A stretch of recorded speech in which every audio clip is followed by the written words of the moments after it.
সময় কিন্তু সব কিছু পরিপাটি থাকে না, তেমনই আমার এই রুমটা সব সময় কিন্তু সুন্দরভাবে গোছানো থাকে না, অগোছানোও থাকে। কিন্তু অগোছানো থাকার পর যখন পরিপাটি করে সব জায়গা নিজের মন মতো করে গুছিয়ে রাখি, তারপর দেখতে একটা আলাদাই শান্তি অনুভব করি।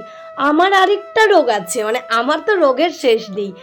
অগোছানো থাকলে আমি আবার ভালোভাবে মানে সুস্থভাবে থাকতে পারি না।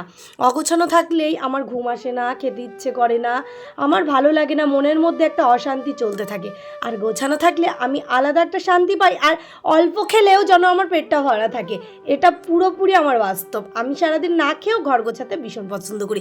এই জন্য শুধু একবার দুইবার না, বারবার আমাকে কথা শুনতে হয় আমার বাড়ির লোকের কাছে। মানে ঘরের পেছনে আমার অর্ধেক সময় চলে যায়, যার কারণে আমার স্নান করতে খেতে টাইম টু টাইম অনেক দেরি হয়ে যায়। আর তার জন্য আমি প্রতিনিয়ত প্রত্যেকের কাছে বকা খাই।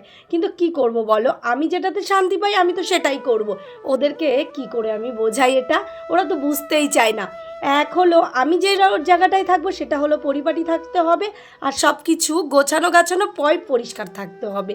সেটা অন্য জায়গা নোংরা থাকুক ঠিক আছে, কিন্তু আমার যেটুখানি বেসিক জায়গা সেই জায়গাটা পরিষ্কার থাকলেই হবে। তাই বলে যে পুরো বাড়িটা গোছাই না সেরকম কিন্তু না, পুরো বাড়িটাও গোছাই। কিন্তু আমার রুমটা গুছিয়ে রাখার পর কেউ আর ধরে না, কারণ সত্যি বলতে আমাকে এইটুখানি সবাই রেসপেক্ট করে যে আমি গোছানো পছন্দ করি বলে আমার ঘরে এসে এটা ওটা হাতাহাতি করে না। এমনকি আমাদের বাড়ির যে দুটো বাচ্চা আছে তারাও কিন্তু আমার ঘরে এসে অগোছায় না, মানে ওরাও জানে আমি গোছানোটাই পছন্দ করি।